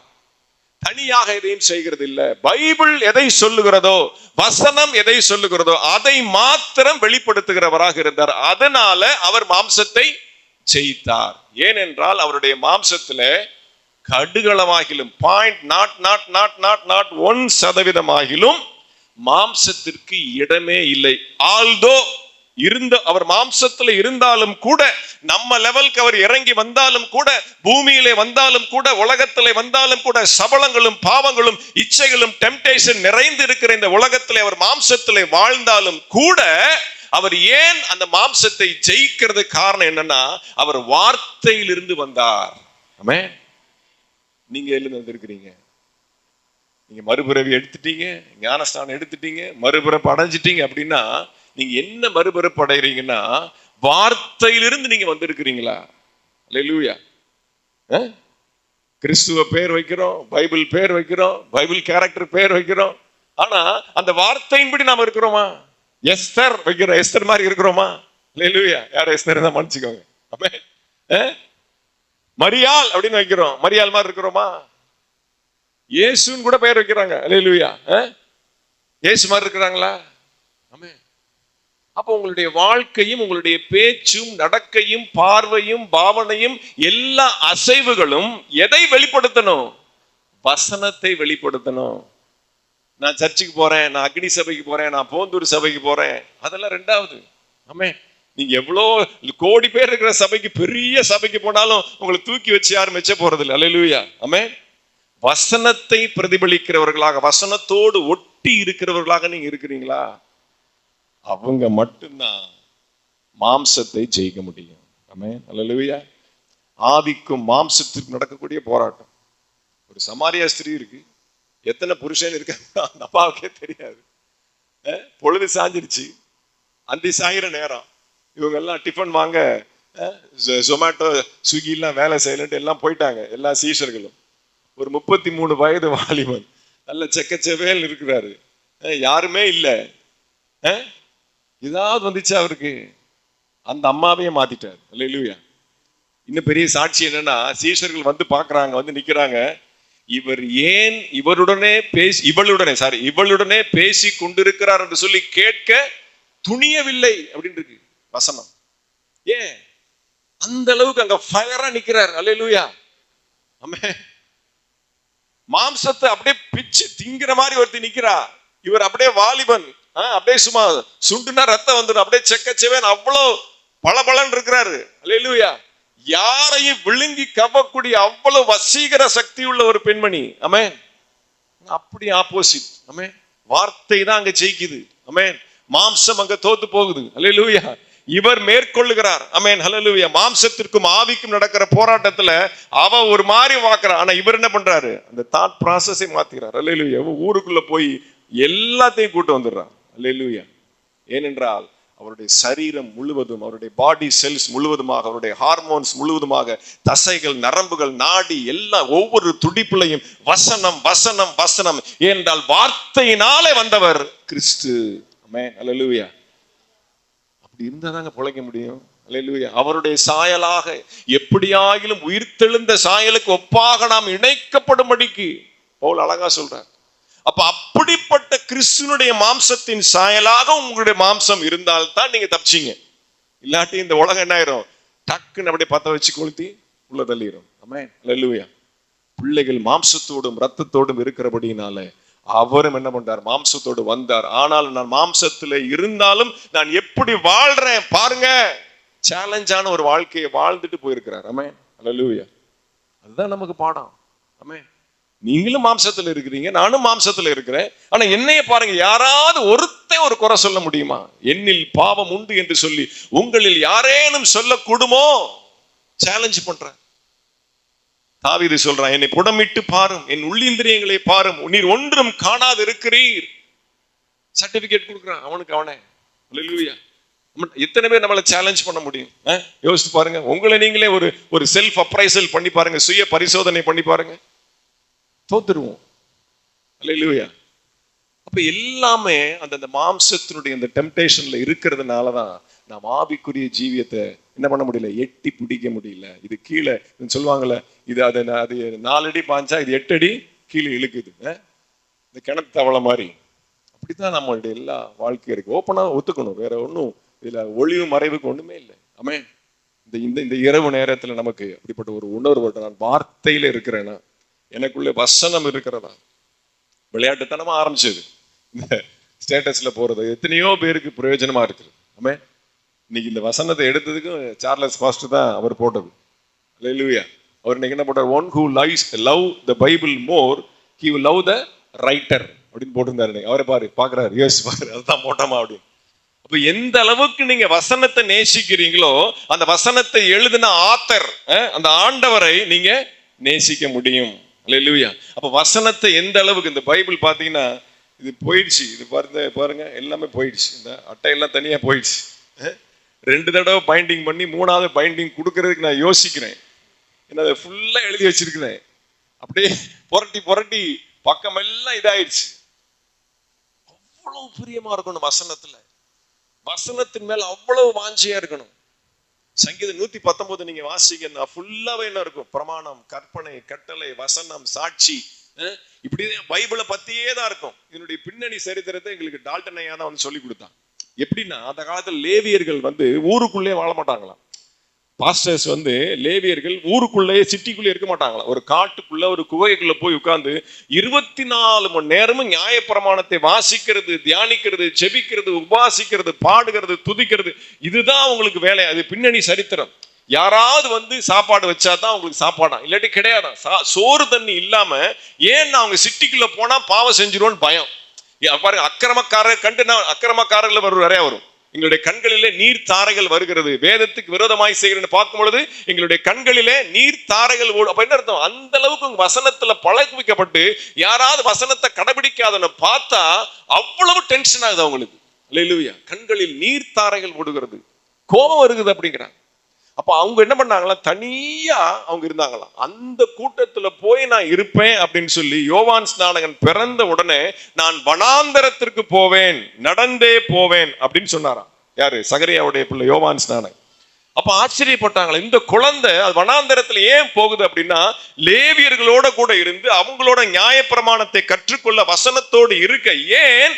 அவர் கிறிஸ்துவை வெளிப்படுத்த போகிறார். வார்த்தையினால வந்த கிறிஸ்துவை வெளிப்படுத்த போகிறார். வார்த்தையாக வரக்கூடிய கிறிஸ்துவுக்கு வழியை ஆயத்தம் பண்ண போகிறார். அப்ப நான் எந்த அளவுக்கு நான் வார்த்தையிலே பழக்குவிக்கப்பட வேண்டும் என்று சொல்லி சிறு பிள்ளையிலேயே குழந்தை என்ன பண்ணுகிறது, வனாந்தரத்திலே போய் அந்த நியாயப்பிரமாணத்தை கற்றுக்கொள்கிறது. அந்த 119 ஃபுல்லாவே லேவியர்கள் அந்த வனாந்தரத்திலே குகையில் இருந்த அனுபவம் தான் இந்த சங்கீதம் 119. இவ்வளவு ரகசியம் இருக்கு அதுல. அப்ப அந்த வனாந்தரத்திலே அத்தனை குழந்தை பிராயத்திலிருந்து வாலிப பிராயம் வரைக்கும் நல்ல ஒரு 30 வயசு வரைக்கும் அங்க இருந்து வசனத்துல கற்றுக்கொண்டு வெளியில வரும்போது பாருங்க, அப்படியே டெரரா வராரு யோவான் ஸ்நானகன். பவர்ஃபுல்லா, அக்கினியா, ஃபயரா சொன்ன எல்லாம் டான் டான் டான் கீழ்படுகிறான். போர் சேவகர் முதல், அல்லேலூயா, லூக்கா வாசிங்க, போர் சேவகர்கள், ஆண்கள், பெண்கள், வாலிபர்கள், முதியோர்கள், எல்லாம் கவர்மெண்ட் ஆபீசர், எல்லாரும் நாங்கள் என்ன செய்ய வேண்டும், என்ன செய்ய வேண்டும், என்ன செய்ய வேண்டும் கேட்கிறாங்க. பிள்ளைங்க மட்டும் கேட்டா எப்படி இருக்கும்? அல்லேலூயா. பட்டு பட்டு பட்டுன்னு இடம் நிறைஞ்சிடும். ஆமென். ஏன்னா அந்த வார்த்தை ஆமென் கிறிஸ்துவை பிரதிபலிக்க போகிறார். ஆமென். கிறிஸ்துவை சொல்லிக் கொடுக்க போகிறார். கிறிஸ்துவுக்கு வழி ஆயத்தம் பண்ண போகிறார். அப்ப நம்மளாம் அந்த வேலையில தான் இருக்கிறோம். ஆமென். அப்ப நம்ம எந்த அளவுக்கு வசனத்திலே பழக்குவிக்கப்பட்டவர்களா இருக்க வேண்டும், வசனத்தோடு இணைந்து இருக்கிறவர்களா, அது மட்டும்தான் நம்மை தப்புவிக்க முடியும். சில சார்பு வசனங்களை சொல்லிட்டு நான் கடந்து போகிறேன். ஏசாயா 66:2 என் வசனத்திற்கு நடுங்குகிறவனையே நான் நோக்கி பார்ப்பேன். எஸ்ரா 9:4 வாசிங்க. எஸ்ரா 9:4 வாசிங்க. அப்பொழுது சிறையிருப்பிலிருந்து வந்தவர்களுடைய குற்றத்தின் நிமித்தம் இஸ்ரவேலுடைய தேவனின் வார்த்தைகளுக்கு நடுங்குகிற யாவரும், இஸ்ரவேலின் தேவனுடைய வார்த்தைக்கு நடுங்குகிற யாவரும் என்னோட கூடிக்கொண்டார்கள். என்னோட கூடிக்கொண்டார்கள். எத்தனை பேர் வசனத்தை பார்த்து நடுங்குகிறோம்? வசனம் இப்படி இருக்கு, என் வாழ்க்கை இப்படி இருக்கு, வசனம் இப்படி இருக்கு, நான் இப்படி பேசுறேன், இப்படி நடந்துக்கிறேன், இப்படி பார்க்கிறேன், இப்படி செயல்படுறேன். எந்த அளவுக்கு நாம வசனத்தை முன்னாடி நிப்பாட்டி நம்முடைய லைஃபை பார்க்குறோம். கண்ணாடி முன்னாடி சரி பண்ணுறோம், தலையை பண்ணுறோம், அப்படி பண்ணுறோம். இந்த தலையை மெயின்டைன் பண்ணுறது கஷ்டமாக இருக்கு தான் மொட்டை அடிச்சேன். கரெக்டாக பார்த்தீங்கன்னா இந்த மாதிரி ஃபேன் நிற்கும். முடி பார்த்து நமக்கு அடர்த்தி கிடையாது. இவங்க யூடியூப்ல அங்கே இப்படி இப்படிம்பாங்க. வீட்டம்மா யூடியூப்ல மெசேஜ் வருது, வழுக்க தெரியக்கூடாது அப்படின்னு. என்னத்தை தான் பிடிச்சி இழுத்தாலும் அந்த ஃபேன் என்ன பண்ணிடுது, ஒதுக்கிடுது, எத்தையா ஒன்று பண்ணிடுது. அந்த முடியே வேண்டாம் அப்படின்னு சொல்லிட்டு ஒட்டை வெட்டி பண்ணியாச்சு. அல்லேலூயா. அப்போ எந்த லெவல்ல ஆகிலும் ஆமென் வசனத்திற்கு நம்மை அர்ப்பணிக்க பழகணும், வசனத்தோடு பழகணும். ஒரு சின்ன உங்களுக்கு ஒரு ஒரு ஒரு ஒரு ஐடியா சொல்லி கொடுக்குறேன். ஒரு நாளைக்கு ஒரு வசனத்தை, வெளியில போகும்போது பர்ஸ் எடுத்துட்டு போறோம்ல, போன் எடுத்துட்டு போறோம்ல, பாக்கெட் மணி எடுத்துட்டு போறோம்ல, ஒரு வசனத்தை காலையில எழுந்து வாசிட்டு அதை பாக்கெட்ல போடுற மாதிரி இருதயத்துல போட்டுட்டு போங்க. இந்த மாடு பாத்தீங்கன்னா சாப்பிட்டதை அசை போடும் பாத்தீங்களா, அந்த மாதிரி ஒரு வசனத்தை எடுத்து மனசுக்குள்ள போட்டுட்டு அதை காலையில இருந்து சாயந்தரம் வரைக்கும் அதை ஸ்பெல் பண்ணிக்கிட்டே இருங்க, அதை நினைச்சுக்கிட்டே இருங்க. அது எப்படி, ஏன், அதனுடைய பின்னணி என்ன, எங்க சொல்லியிருக்கு, ஏன் சொல்லியிருக்கு, எதுக்காக சொல்லியிருக்கு, யாருக்கு சொல்லியிருக்கு, அதனுடைய காரணம் என்ன, அப்படி இப்படின்னு சொல்லி அதை தியானித்து கொண்டே இருங்க. வார்த்தையிலே நீங்கள் பழக்கப்படும் பொழுது மாம்சத்திற்குரிய காரியம் உங்களை மேற்கொள்ள முடியாது. உண்மையிலே பைபிள் அப்படிதான் வாசிக்கணுமா. 4 வசனம் வாசிச்சு அதுல என்ன அர்த்தம், அதனுடைய பின்னணி என்ன, அப்படி போறதுதான் பைபிள் வாசிக்கிறனுடைய முறையே. ஏற்கனவே போந்தூர்ல சொல்லி இருக்கிறேன். அல்லேலூயா. ஒரு நீங்க புதிய ஏற்பாடு வாசிக்கிறீங்க அப்படின்னா அது அப்படியே நிப்பாட்டக்கூடாது. புதிய ஏற்பாடு எல்லாமே நிருபம், கடிதம். ஒரு கடிதத்தை யாராவது பாதியில நிப்பாட்டுவாங்களா? பாதியில வாசிச்சு நிப்பாட்டுவாங்களா? இல்ல. அப்போ தொடர்ச்சியை வாசிக்கணும். அப்ப வசனத்தோடு நீங்க பழகுகிற தேவனுடைய பிள்ளைகளா இருக்கணும். சங்கீதம் 119:9 வாலிபன் எதனால் தன்னை சுத்தம் பண்ணுவான்? வசனத்தினால. யோவான் 12:48 நான் சொன்ன வசனமே அவனை கடைசி நாட்களில் நியாயம் தீர்க்கும். வசனம் தான் நியாயம் தீர்க்க போகுது, வேற யாரும் கிடையாது. யோவான் 15:3 உபதேசத்தினால, நான் சொன்ன உபதேசத்தினால இப்பொழுதே சுத்தமானீர்கள். வசனத்தினால்தான் சுத்தமாக முடியும். அல்லேலூயா. அப்போ இந்த அளவுக்கு நாம வசனத்துல பழக்குவிக்கப்பட வேண்டும். கர்த்தருக்கு ஸ்தோத்திரம் உண்டாகும். அல்லேலூயா. கடைசியாக வாசிங்க லூக்கா சுவிசேஷம் 2வது அதிகாரம் 29வது வசனத்தை வாசிக்கலாம். லூக்கா 2:29. ஆண்டவரே, உம்முடைய வார்த்தையின்படி உமது அடியேனை இப்பொழுது சமாதானத்தோட போக விடுகிறீர். பாருங்க, கடைசியில ஜீவனை விடுற போது கூட பாருங்க, உம்முடைய வார்த்தையின்படியே என்னை சமாதானத்தோடு கூட நீர் போக விடுகிறீர்.